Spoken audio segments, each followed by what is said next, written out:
अब मैं एक ऐसा कवि बुला रहा हूं जिसे सुनने में आपको कोई ध्यान नहीं लगाना, छोड़ दो और उसके बाद फूल जाओ। वो आया है मध्य प्रदेश से, आप पहले भी सुन चुके हैं, बहुत खुश हुए थे जब मैं उसे पहली बार लाया था। उसने इस अखाड़े में खूब उधम मचाया था, मुझे भी बड़ा प्रिय है। और भाई साहब ने कहा है नई कविता लिख के लाया है, तो मैं बिना भूमिका के उस कवि को आमंत्रित कर रहा हूं जिसका जादू ठहाकों में गूंजता है और तालियों में गूंजता है, जिसका नाम है जॉनी बैरागी। एक बार जॉनी के लिए जोरदार तालियां बजाकर स्वागत करें जॉनी बैरागी। आजा जॉनी, क्या बात है। वाह बेटे वाह।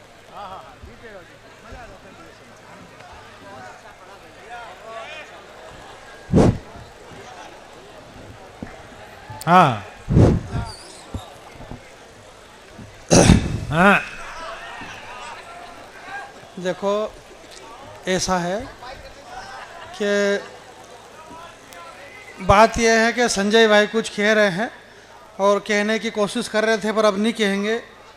इन्होंने कहा था कि वो यार वो एक नया कवि है उसको मत लाना, पर वो ले आए और वो जम गया। इनको बिल्कुल भी अच्छा नहीं लग रहा, क्योंकि अब ये जम गया तो इसके भी पैसे और बढ़ाओ, क्या मतलब रहा। तो अपन तो बिल्कुल ये चाहते ही नहीं है, परंतु फिर भी जो हो रहा है वो अच्छा हो रहा है। देश के तमाम बड़े कवि इस मंच पर विराजमान हैं।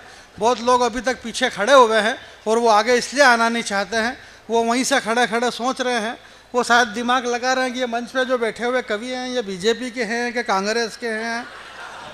आदमी आजकल कवियों को ऐसे आंकने लगा है, तो आप ऐसा बिल्कुल भी ना हो। आवाज़ नहीं आ रही है, ये मेरे को भी मालूम है कि आवाज़ नहीं आ रही है। जब आवाज़ नहीं आ रही है तो फिर आपको क्या मालूम पड़ रहा? ये तो मेरे को मालूम है कि आवाज़ आ रही है कि नहीं आ रही है, और आवाज़ अगर आ भी जाएगी तो क्या फ़र्क पड़ जाएगा, और नहीं भी आएगी तो क्या फ़र्क पड़ जाएगा। इतने सारे कवि हैं, आप इन देश के इतने बड़े बड़े कवियों को सुन रहे थे। अभी हमारे शंभू भाई अभी अमेरिका की कविता पढ़ करके आए, अमेरिका की 2 महीने की यात्रा करी। भाई भी बैंकॉक गए थे, जैसे सुदीप भाई वगैरह सारे देश दुनिया में दिल्ली बम्बई कलकत्ता जाने कहाँ कहाँ जाते रहते। मैं कहीं भी नहीं गया हूँ, मेरे घर से सीधा यहीं आया हूँ और यहाँ से वापस मेरे घर चला जाऊँगा। नहीं, अपन 10-10, 20-20 दिन इधर उधर रोते फिरो, क्या मतलब है। अपन इधर उधर घूमते फिरो और अपने घर के सामने फिर दूसरे घूमते फिरे, क्या मतलब है। अपने को घर पे रहना जरूरी है।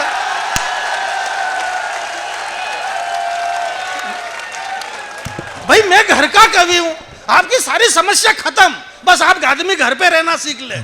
इस देश में कांग्रेस और बीजेपी में झगड़ा किस बात का? इसी बात का झगड़ा। विपक्ष कह रहा है कि मोदी जी घर पे नहीं रहते हैं, मोदी जी घर पे नहीं रहते हैं, जब देखो तब विदेश में। अब इनको कौन समझाए कि अगला आदमी घर पे भी क्या करे।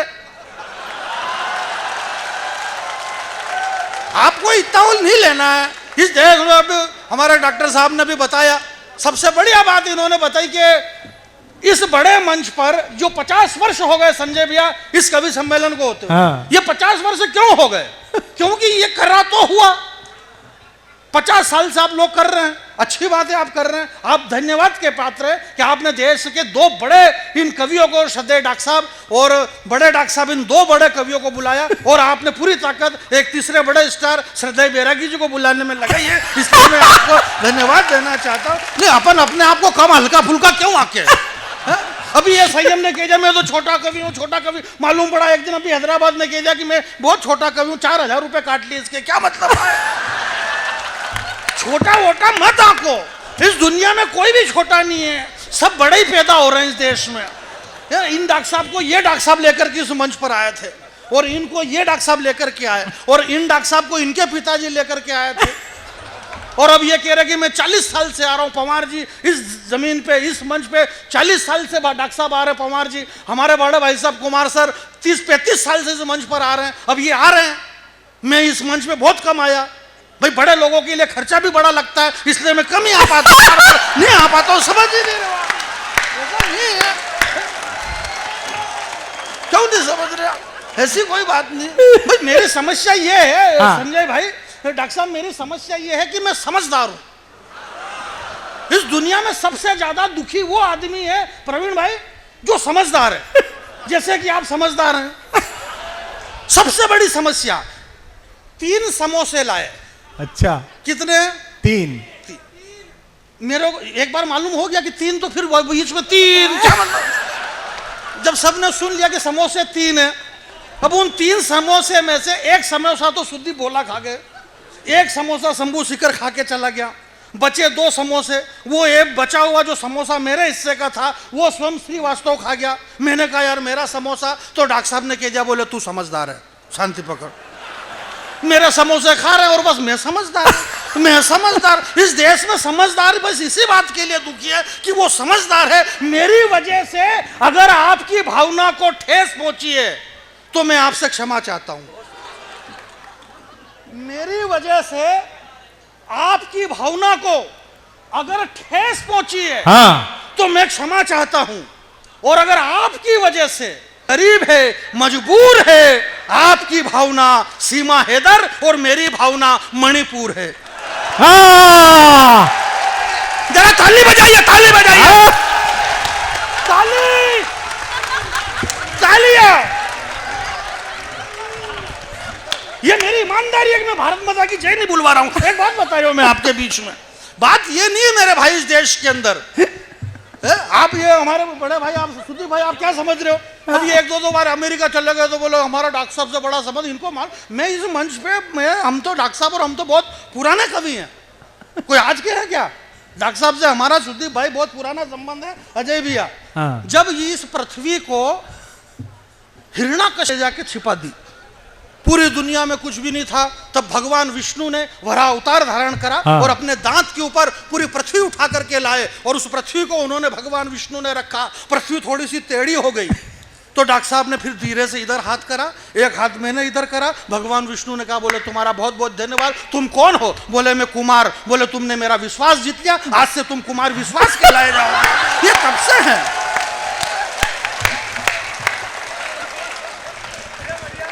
थोड़ी सी पृथ्वी इधर टेढ़ी हो रही थी, बोले ये इधर से पृथ्वी किसने उठा रखी है? बोले ये बैरागी। बोले ये कौन बैरागी है? बोले ये बैरागी का बच्चा है। बोले ये मेरी जान है, इसलिए आज से तू जानी बैरागी। तो डॉक्टर कुमार विश्वास और जानी बैरागी हम आदिकाल से इस पृथ्वी पे निवास कर रहे हैं। नहीं मतलब फेंको तो कम से कम ढंग से फेंको, नहीं हल्की फुल्की फेंकने से क्या मतलब है? हम आदिकाल से इस पृथ्वी पे निवास कर रहे हैं, ऐसा नहीं है मेरे भाई। मैं आपके बीच में बहुत छोटा सा कवि हूँ, हालांकि ऐसा कुछ नहीं। बहुत सारे मेरे को कुमार जी और डॉक्टर साहब वगैरह बहुत प्यार करते, करना भी चाहिए, मैं हूँ भी इस काबिल। एक बात बता रही हूँ, कई बार बहुत बार तो कई सारे कवि मेरे से प्यार करने में पकड़ा गए। एक बात बता रहे हो मैं आपको, पूरा मानने की जरूरत नहीं है। ये हमारे भैया बॉलीवुड की बात कर रहे थे, फिल्मों की बात कर रहे थे, नग्नता की बात कर रहे थे, ऐसा नहीं है। इस दुनिया में ये मेरी माता बहनें बैठी हुई है, नग्नता सिर्फ 2 ही अच्छी लगती है। 50 वर्ष से ये कवि सम्मेलन हो रहा है मेरे भाई, दुनिया में नग्नता सिर्फ 2 अच्छी लगती है। या तो नग्नता वो अच्छी लगे जब माँ की गोद में एक नन्हा बालक खेलता है, उस नन्हे बालक की नग्नता अच्छी लगती है। या फिर नग्नता वो अच्छी लगे जिसका तन कुंदन, मन कुंदन, तप तप कर तन बना होगा कुंदन। भला दुनिया में उससे ज्यादा सुंदर मूर्त क्या होगी? और जिसने वासना और विकारों का त्याग कर दिया, उस महावीर को वस्त्रों की जरूरत क्या होगी? या फिर वो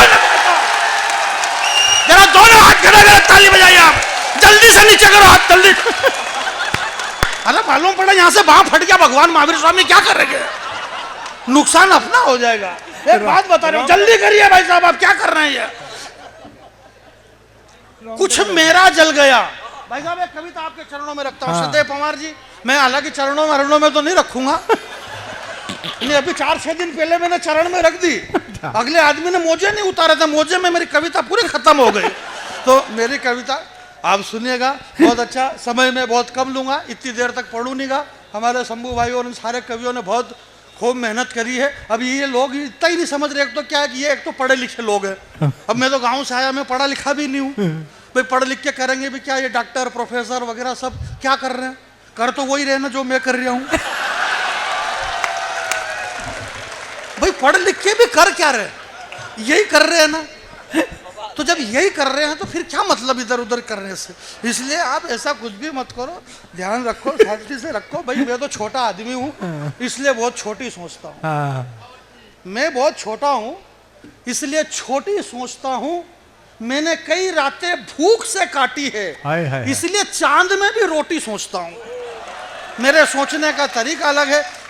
आप जानते हैं इस देश में, दुनिया में मनुष्य कभी भी शांत नहीं रहता। भैया आप शांति पकड़िए, ये आना जाना बंद कर दो भैया प्लीज, शांति से बिल्कुल एकदम माहौल शांत रखो। मैं जोर से बोलूँ, आप गुस्से में, मैं मजाक कर रहा हूँ, ऐसे ही बोलता हूँ। एक बात बता जाओ, सुनिएगा। मैं ये कह रहा था हाँ। कि एक 2-4 मिनट की कविता है, ध्यान से आप सुन लीजिएगा। आप बहुत अच्छा सुन रहे हैं, मैं ज़्यादा ताकत इसलिए भी नहीं लगाऊंगा कि भाई ये पढ़े लिखे लोग हैं, आप भी पढ़े लिखे लोग हैं। जब भगवान श्री राम ने धनुष तोड़ा, हाँ। बड़े बड़े योद्धा जनकपुर के अंदर इकट्ठे हुए, संजय भैया उन योद्धाओं का हालांकि आपने नहीं देखा पर आप हाँ करो, प्रोग्राम आपका ही है। तो एक से एक बड़े बड़े योद्धा आए साहब, कोई कह रहा कि इस धनुष को मैं यूं कर दूं, कोई यूं कर दूं, उछल कूद कर रहे हैं। उनको यही मालूम नहीं कि अपनी उछल कूद से कोई लेना देना नहीं। धनुष कौन तोड़ेगा? रामचंद्र जी। जब धनुष रामचंद्र जी को तोड़ना तो दूसरे उछल कूद क्यों कर रहे हो? अरे जब इस प्रोग्राम में से 20 लाख रुपए अगला एक ले जा रहा तो आप उछल कूद क्यों कर रहे हो यार?